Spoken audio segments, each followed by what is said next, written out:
Assalamualaikum sahabat solih, berjumpa lagi dengan Uspot, Uswah Podcast yang akan berbincang-bincang pada momen Hari Ibu pada tanggal 22 Desember 2021. Pada hari ini kita akan ditemani bincang-bincang santai kita dengan Bunda Waro. Sebelum itu jangan lupa ya, like, subscribe, dan share. Insya Allah ini akan menjadi ladang dakwah kita semua. Hari ini kita ditemani oleh Bunda Woro. Beliau adalah praktisi talent mapping. Beliau juga salah satu anggota komite SDIT Al-Uswah Jatirogo. Beliau seorang istri dan mempunyai 2 putri berkediaman di Saleh, Rembang, Jawa Tengah. Assalamualaikum Bunda Woro. Waalaikumsalam. Bagaimana kabarnya Bunda Woro? Alhamdulillah sehat dan bahagia. Alhamdulillah. Bunda, kita bincang hari ini itu nyon sewu Bunda. Hari ini kita bincangnya santai nggih. Iya. Ampun terlalu dibuat tegang. Hari ini kita mau bincang mengenai ibu. Kalau kita membahas ibu, nggak tahu kenapa hati ini rasanya terenyuh sekali masalah ibu. Benar sekali. Kita sebagai seorang muslim nggih Bunda nggih. Muslim itu memprioritaskan bahwa ibu itu jadi bagian yang paling berharga. Dikasih jabatan yang paling tinggi. Ada hadis yang menyatakan bahwa ridho Allah itu tergantung ridho orang tua. Di situ gitu, mulianya seorang ibu. Benar sekali, sepakat. Alhamdulillah. Ada juga hadis yang menyatakan bahwa salah satu sahabat yang bertanya, "Ya Rasulullah,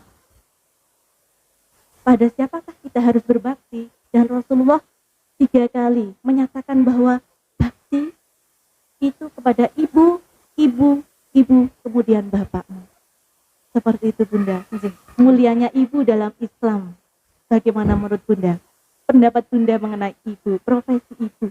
Oke. Baik. Oke. Masya Allah, pertanyaannya luar biasa Ustazah. Jadi kita amini bersama ya bahwa sosok ibu itu adalah sosok yang hebat, sosok yang mulia. Jadi kalau profesi ibu saya ibaratkan itu adalah profesi yang paling mulia yang dilakoni oleh seorang wanita. Itu adalah ibu. Jadi menjadi ibu itu adalah profesi paling mulia yang dijalani oleh seorang wanita. Kenapa dikatakan paling mulia? Tadi disampaikan sama Ustazah ya, bahwa ada satu hadis sendiri bahwa ada sahabat yang menanyakan kepada Rasul, kepada siapa aku harus berbuat baik? Ibumu, kemudian baru ayahmu. Nah, ini merupakan satu bukti bahwa Islam begitu memuliakan wanita, memuliakan ibu. Nah, sedang dalam porsi yang lain kita tahu bahwa menjadi istri dan ibu itu adalah ibadah terpanjang. Ibadah terpanjang dari seorang wanita itu menjadi istri dan ibu. Nah, belum kalau kita melihat dari porsi ibu sendiri, ya kita tahu dan amini bersama bahwa menjadi ibu itu adalah madrasah. Madrasah pertama bagi anak-anaknya adalah ibu. Ya. Bagaimana ibu itu meletakkan pondasi, value, nilai-nilai kehidupan, sopan, santun, etika kepada anak-anaknya itu adalah menjadi peran ibu. Seperti itu. Dan karena mulia, kenapa mulia? Karena kalau dia berhasil menanamkan pondasi itu, berhasil menjadi madrasah pertama untuk anak-anaknya, maka ibarat kata dia itu menyiapkan peradaban ke depan yang sangat baik. Di saat dia berhasil membersamai anaknya, dia berhasil menjadi madrasah pertama bagi anak-anaknya. Kemudian di satu sisi yang lain bahwa menjadi ibu ini, dia juga pengatur rumah tangga Ustazah. Dia manajer rumah tangga. Apa sih yang harus dilakukan oleh ibu? Ini selintas saja kita bisa lihat ya. Sebagai pengelola keuangan, bendahara nih. Kemudian koki. Kemudian ahli gizi, ya. Kemudian bersih-bersih rumah ya rapi, ke estetik rumah, kemudian belum lagi terkait kalau sakit. Nah, kita bisa jadi dokter, perawat ya. Kemudian kita juga menjadi konselor, pembasuh luka suami dan juga anak-anak kita di saat mereka sedang bersedih. Seperti itu. Luar biasanya tugas yang harus dilakukan oleh ibu. Dan semua itu sepantasnya. Untuk kemudian kita katakan bahwa ibu adalah profesi yang paling mulia dalam sejarah kehidupan wanita. Begitu Ustazah. Tidak hanya Islam ya usia ya Maya. Iya. Hanya Islam, insya Allah semua agama manapun insya Allah paham kalau itu tempat yang indah. Jadi kalau proses seperti itu nggih, Bunda nggih. Ada istilah sukacita. Untuk menempati profesi seperti itu pasti ada Benar sekali. Menurut Bunda yang membuat benar-benar bahagia ketika kita diamanai sebagai seorang ibu, jenengan, menurut jenengan yang bagaimana mendapat jenengan? Iya, tadi dikatakan ya bahwa menjadi istri dan ibu adalah ibadah terpanjang dari seorang wanita. Artinya apa? Kalau kita berhasil melakukan tugas ini dengan baik, ya, melakukan tugas ini dengan baik, maka kesempatan kita untuk mendapatkan ridha Allah Ta'ala, kesempatan kita untuk mendapatkan surga Allah Ta'ala itu besar sekali. Gitu. Betapa sayangnya Allah untuk kemudian kita diberi kesempatan yang begitu panjang untuk mendapatkan keridhaan dan juga surga Allah melalui jalan itu. Nah, bagaimana, apakah kemudian setiap ibu berhasil melakukan peran itu dengan baik atau tidak? Ini yang jadi pertanyaan. Kenapa Ustazah? Karena kita bisa melihat ibu itu dalam dua sisi dalam hal ini. Jadi status ibu itu bisa kita lihat sebagai status di mana masyarakat menilai seorang wanita berjodoh dengan seorang pria, kemudian dia hamil, melahirkan, sehingga dia kemudian memiliki status ibu. Ya, memang secara kodrat dia kemudian menjadi ibu. Atau dia memiliki status atau tugas sebagai ibu dengan persepsi bahwa itu adalah amanah. Bahwa Allah kasih amanah, Allah kasih tugas untuk dia selesaikan sampai akhir masa jabatannya. Kapan sih masa akhir jabatannya? Sampai sampai Allah panggil kembali, kan gitu. Nah, kalau kita melakukan semua ini kemudian dengan asal saja, ya kan kita tahu tuh urutannya adab sebelum ilmu, ilmu sebelum amal. Jadi untuk bisa melakukan tugas tadi dan berhasil sehingga Allah ridho sama kita, ya kita dapat surga Allah, berarti kita perlu ilmunya dong. Jadi semua hal kalau tidak kita lakukan dengan ilmu, tentu kita akan jauh dari bahagia. Tapi di saat kita tahu bahwa oh ada ilmunya, kita melakukannya berdasarkan ilmu, sehingga kita punya apa ya, pegangan, pedoman, oh harusnya seperti ini, oh harusnya seperti ini, maka insya Allah semuanya akan terlihat, akan terasa lebih mudah dan membahagiakan. Apa yang tidak membahagiakan selain Allah ridho sama kita? Mungkin seperti itu Ustazah. Alhamdulillah. Berarti saya termasuk orang-orang yang beruntung ya mendapatkan amanah sebagai ibu. Wala yang gitu, banyak sekali ya mereka pasutri yang bahkan belasan tahun belum Allah beri kepercayaan untuk bisa mendapatkan seorang putra maupun putri. Saya menggarisbawahi tentang apa yang disampaikan Bunda mengenai ilmu. Yang saya Bunda, namanya ibu kan mendampingi anak-anak. Pak. Karena saya selain jadi ibu di rumah, juga berprofesi sebagai ibu di sekolahan. Betul sekali. Nah, saya menggarisbawahi tentang ilmu. Nyon sewu, karena umur saya mungkin belum terlalu pengalaman dari ibu saya. Kadang-kadang kan banyak kesalahan yang saya buat. Seperti itu Minda. Berjalannya waktu, saya terus mencari ilmu yang harus menampaki bahwa ridho harus ada untuk saya, seperti itu. Nah menurut Bunda, apa trik yang baik untuk mendampingi anak-anak, bagaimana mendampingi sebuah kemauan, emosinya, ataupun apapun yang orang tua kadang keluhkan. Kalau orang-orang yang nggak tahu kan mengeluhkan, Kalau orang yang paham kan bersyukur. Seperti itu Unda, bagaimana trik menurut jenengan? Jenengan seorang yang talent mapping yang paham mengenai bakat si anak, bagaimana Unda untuk menghadapi anak-anak seperti itu Unda? Iya, terima kasih Ustazah. Jadi setiap anak itu unik. Setiap anak itu unik. Kita tidak boleh mengeneralisasi gitu ya. Menyamaratakan lah istilahnya ya, Us. Setiap anak satu dengan yang lain. Even satu kandungan saja beda. Gitu. Apalagi panjenengan yang anaknya di sekolah dari banyak kandungan gitu ya. Nah ini cukup saya apresiasi karena Ustazah menyampaikan bahwa saya juga ibu di sekolahan ya. Karena banyak sekali saat ini seorang guru yang tidak atau belum memahami itu bahwa saya itu ya ibu nih anak saya. Kalau saya di sekolahan ya saya hanya mengajar pelajaran saja seperti itu. Sehingga tidak menganggap muridnya sebagai anaknya. Nah, ini saya apresiasi sekali Ustazah Umi. Iya.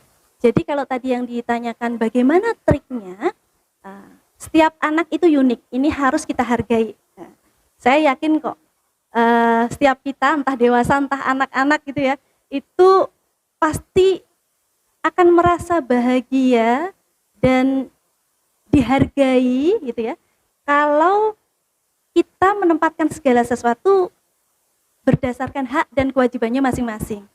Jadi bukan kemudian karena kita orang tua, kemudian kita sok-sok egois ngatur-ngatur anak tanpa memperdulikan keinginan si anak. Nah, hal-hal seperti itu perlu kita lihat.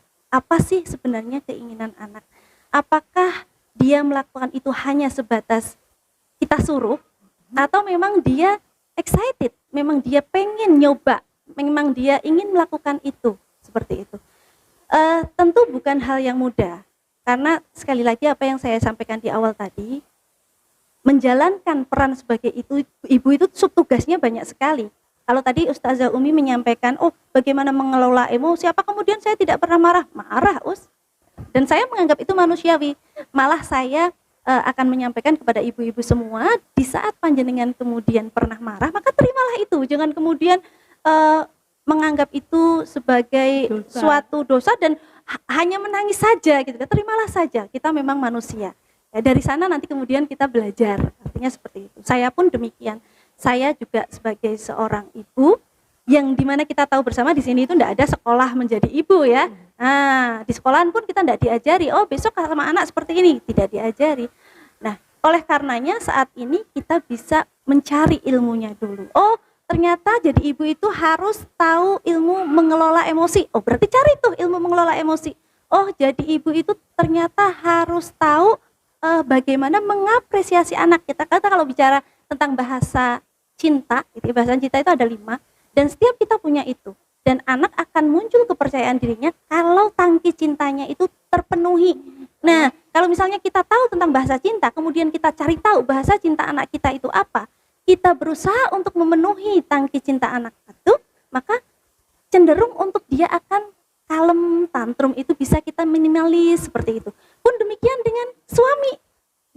Bisa dengan suami juga demikian. Iya, asal kita itu bisa tahu, oh suami saya ternyata seperti ini. Kemudian kita penuhi itu tangki cintanya, ya insya Allah akan lebih tenang dalam berumah tangga seperti itu. Friksi minim dan semua bisa dibicarakan. Jadi intinya adalah kalau dengan anak itu pertama kita perlu ilmunya. Setelah kita tahu ilmunya, titik poin yang paling penting adalah hargai anak kita. Tidak untuk memaksakan apa yang kita inginkan. Jadi semua anak itu pinter kok, masih kecil lah sebenarnya bisa kita ajak bicara kok. Nah, kita bisa coba dengarkan, beri kesempatan anak untuk menyampaikan, Dedek, adik pinginnya seperti apa, kenapa seperti itu. Beri dia kesempatan untuk memaparkan pilihannya. Nah, kalau misalnya dia memang, aku mau les nari karena seperti ini mungkin. Oh, aku pinginnya les ini. Kita dengarkan saja dulu. Dan kalau memang ternyata logik dan tidak membawa kemudorotan, kenapa tidak? Seperti itu. Oke. Mungkin demikian Ustazah ya. Jadi cari ilmunya, kemudian saling menghargai.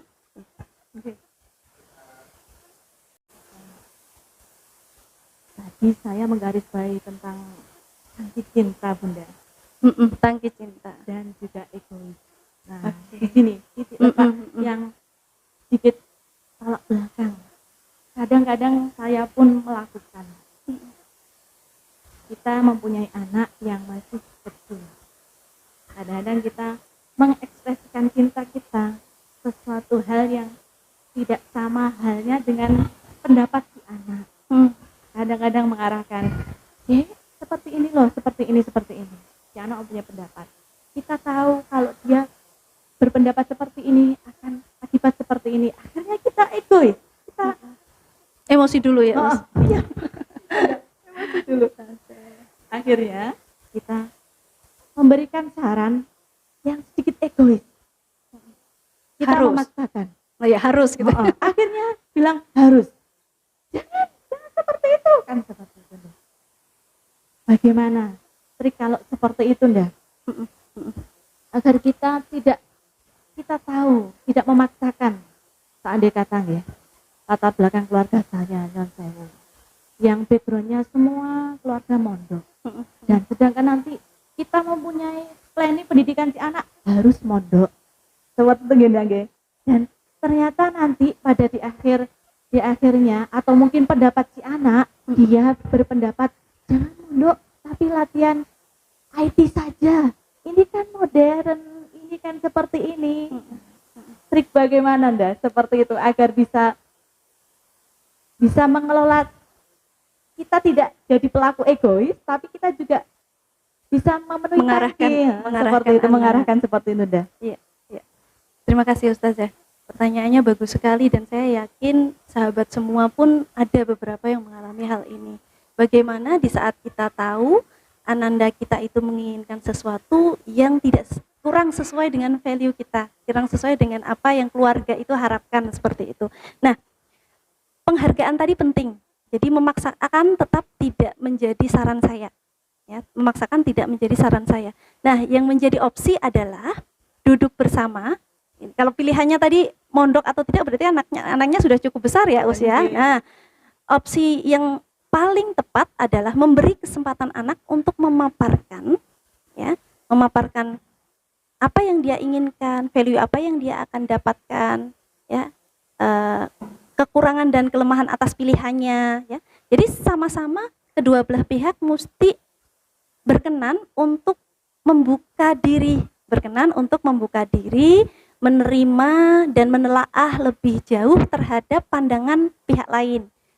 Ya, meskipun mungkin ini anak SD kelas 6, tapi bisa sekali. Anak SD kelas 6 sekarang SD kelas 1, kelas 2 saja sudah kritis sekali, bisa sekali diajak bicara. Selama kita itu tidak mendoktrin. Jadi dia akan merasa bahwa dia dihargai.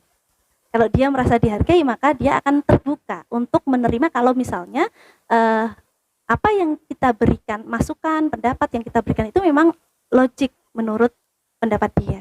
Nah, oleh karenanya kesempatan untuk bisa berdiskusi ini harus dibiasakan dari kecil, dibiasakan dari kecil. Jadi saat dia kecil sudah terbiasa, maka besar pun dia tidak kemudian oraiki tantrum. Orang tuanya pun demikian, karena sudah menjadi kebiasaan keluarga, maka tidak kemudian kalau aku pengen A berarti harus A, tidak, karena memang sudah menjadi kebiasaan. Jadi semua itu bisa karena dilatih, bisa karena dibiasakan. Nah, di saat besok lah, misalnya pengen anaknya mondok, kan bukan kemudian tiba-tiba kelas 6 besok mondok, enggak kan? Mestinya kan dari kelas 3, kelas 4, kelas 5 sudah mulai nih diberi masukan, diajak ke pondok A, diajak ke pondok B, sehingga dia punya wacana cukup luas untuk ternyata pondok itu seperti ini. Ternyata pondok itu tidak kemudian serta-merta yang tradisional saja, ada loh yang IT. Nah, akhirnya nanti akan ketemu garis ketemu, benang merahnya akan ketemu bahwa anaknya pengen juga belajar IT tapi bisa tetap mondok. Kenapa? Karena berkenan untuk duduk berdua, saling membuka diri, kalau perlu browsing bareng, kalau perlu ayo cari-cari hunting bareng, seperti itu. Nah, saya kira itu bisa menjadi salah satu opsi langkah yang dilakukan. Kemudian terkait untuk mengatur emosi, ini bukan hal mudah pada diri saya juga. Jadi dan kebanyakan ibu pasti, apalagi pandemi kemarin, ibu harus jadi guru, di mana ananda biasanya kalau diajari ibunya itu cenderung untuk kok tidak seperti bu guru, kok tidak seperti ustazah, seperti itu. Nah, ini pun bukan hal yang mudah untuk saya. Sekali lagi, hal yang tidak mudah bukan berarti tidak mungkin dilatih. Nah, salah satu yang saya pahami, itu ada beberapa cara agar di saat terjadi suatu hal yang memicu emosi kita, bagaimana agar kita itu tidak terpancing, adalah salah satunya helikopter view. Helikopter view itu seperti ini, Us. Misalnya anak kita memecahkan gelas nih, pecahan gelas, pecah. Nah, yang ada emosi yang terlihat di mata kita adalah anak memecahkan gelas. Adanya langsung kemudian kita emosi nih, ya, emosi pengen marah. Padahal di saat kita itu emosi, jadi emosi kita naik, ya, itu kognisi kita turun. Jadi kognisi kita berada paling rendah itu di saat kita emosi. Nah, ya, bagaimana agar emosi ini turun? Jadi ini enggak pernah kemudian sama-sama tinggi, sama-sama rendah, itu enggak. Jadi di saat dia tinggi pasti dia turun. Nah, jadi salah satu caranya adalah bagaimana mengembalikan agar logika kita itu kembali. Logika kita itu kembali biar enggak nol. Nah, kalau ini logika kita kembali, dia akan turun. Bagaimana agar logika kita kembali?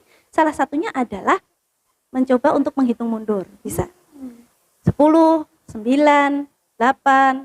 Nah, jadi tidak merespon tapi langsung 10, 9. Atau mencoba menarik diri, melihat bahwa kita itu bukan yang saat itu melihat anak memecahkan gelas. Jadi ibarat kata seperti ini, Us. Misalnya kita melihat anak memecahkan gelas, kita emosi. Ayahnya baru masuk, kadar emosinya beda apa sama ini? Beda. Ayahnya akan melihat lebih logis. Itu bahaya, anaknya sedang diangkat. Tidak emosi, tidak marah-marah. Ya, kenapa? Karena ayahnya melihat pada sisi yang berbeda. Nah, kita membuat diri kita saat ada kejadian itu, kita menarik diri kita, kemudian kita menjadi orang lain, melihat diri kita dan anak kita dan gelas yang pecah. Nah, dengan demikian logika kita akan naik tuh, emosi akan turun. Baru kemudian kalau oh iya ada gelas pecah, ada anak nangis, ada saya tuh yang baru emosi. Logika naik tuh, logika naik otomatis emosi turun. Baru deh kita kembali, oke, anak berarti diangkat. Seperti itu. Jadi memang menahan untuk tidak merespon itu terkadang perlu, khususnya dalam pengelolaan emosi. Seperti itu. Proses Dinda. Harus dilatih, memang saya pun masih proses sekali seperti Dinda ya. Semakin jarang dilatih ya semakin susah. Tidak muncul sama sekali. Semakin susah, jarang dilatih semakin susah. Memang harus dilatih. Sama-sama kita ya, Us ya. Sama. Walaupun sudah berapa umurnya seperti ini masih saja merasa gagal menjadi seorang ibu karena seperti itu. Anak kan nggak bisa kecil setiap hari, pasti kan tumbuh, kadang menoleh ke belakang. Si anak sudah tumbuh dewasa, yang kemarin saya marahi, yang kemarin saya seperti ini, seperti itu, kadang didukung. Seperti kadang-kadang memang menyesal, enggak? Tapi kan di sisi lain kan alhamdulillah Allah memberikan kita hati yang lembut.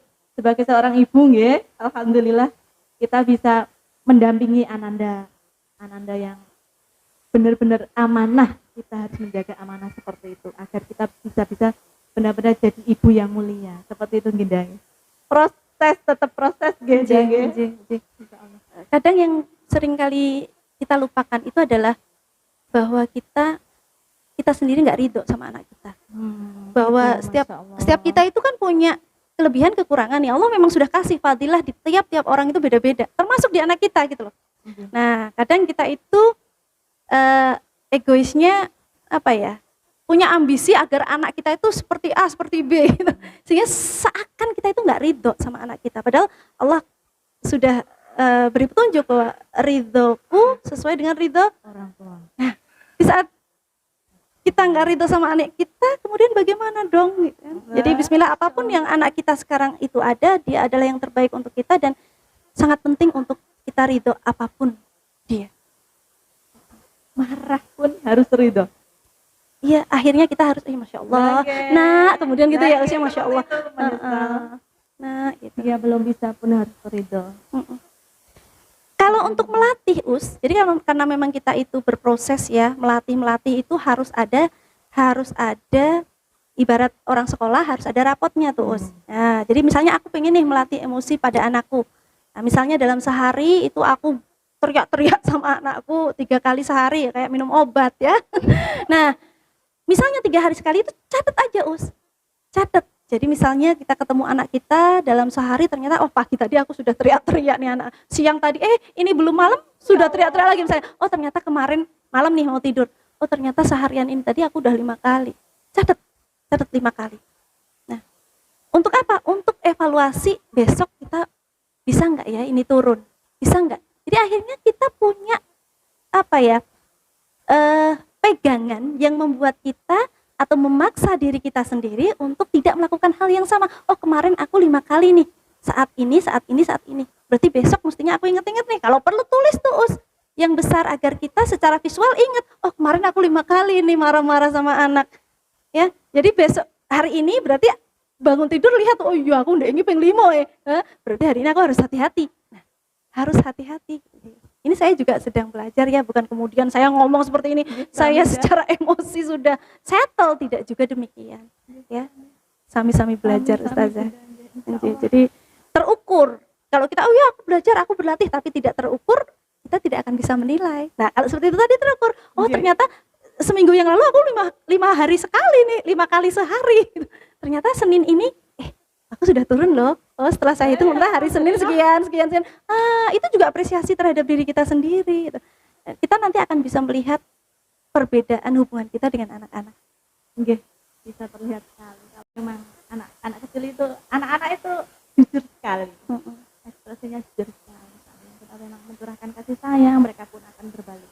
Kita pun mencurahkan emosi kita yang berlebihan, mereka pun akan berbalik. Seperti itu Ginda. Dan mencontoh itu, Masya Allah, anak kecil itu dia itu peniru ulung gitu ya istilahnya, peniru ulung. Ya, Masya Allah. Jadi berapapun yang kita berikan, semahal apapun yang kita berikan, itu sebenarnya tidak begitu berarti dibanding apa yang mereka rasakan. Itu jauh lebih membekas. Masih merinding. Monggo Sami-sami. Kita simpulkan. Monggo Bunda sampaikan pesan jenengan untuk seluruh bunda-bunda, ibu-ibu, profesi ibu, entah itu amanah atau ibu yang benar-benar harus catatan untuk ibu sesungguhnya. Monggo. Iya. Terima kasih Ustazah. Jadi bunda semua, bismillahirrahmanirrahim. Apa ya ini? Kayak close statement gitu ya. Mohon maaf. Jadi banyak sekali yang bisa kita petik pelajaran dari sosok seorang ibu. Pada kesempatan Hari Ibu 22 Desember 2021 ini, saya mengajak diri saya sendiri dan juga bunda semua di rumah bahwa kita ini sedang menjalankan amanah yang luar biasa dari Allah Ta'ala. Dan dari sana kita berkesempatan untuk mendapatkan ridhonya dan mendapatkan surga Allah Ta'ala. Sungguh rugi misalnya dalam menjalankan peran ini ternyata kita tidak sungguh-sungguh melakukannya tanpa ilmu dan sejalannya saja gitu ya. Di saat kita kembali ke Allah Ta'ala kemudian kita tidak bisa menyampaikan bahwa ya Allah, saya berhasil menjadi ibu yang amanah. Ternyata saya gagal. Tentu bukan itu yang kita harapkan.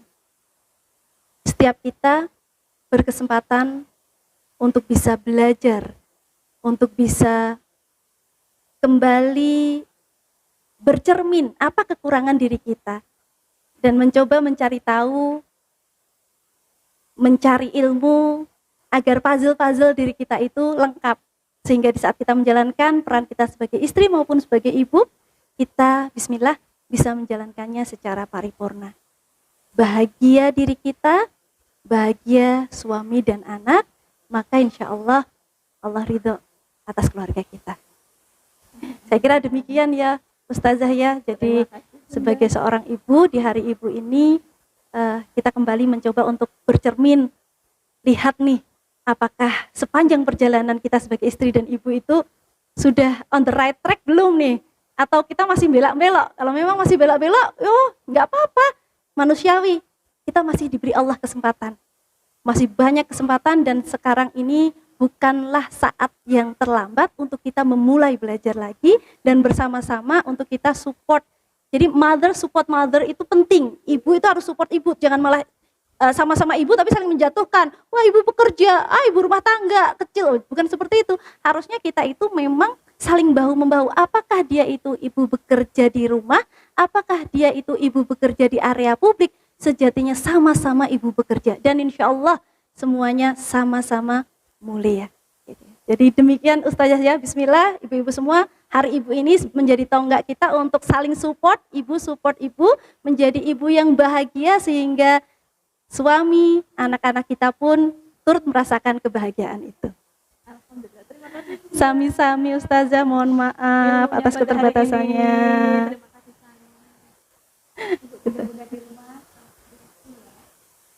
Untuk ibu saya, ibunya teman-teman atau ibu-ibu dimanapun berada, guru-guru saya, ibu-ibu di sekolahan, selamat hari ibu. Alhamdulillah kita diberikan kehormatan sebagai seorang ibu yang akan menjadikan peradaban Islam ini lebih baik lagi. Amin. Amin. Terima kasih. Assalamualaikum warahmatullahi wabarakatuh. Jangan lupa like ya, subscribe, share.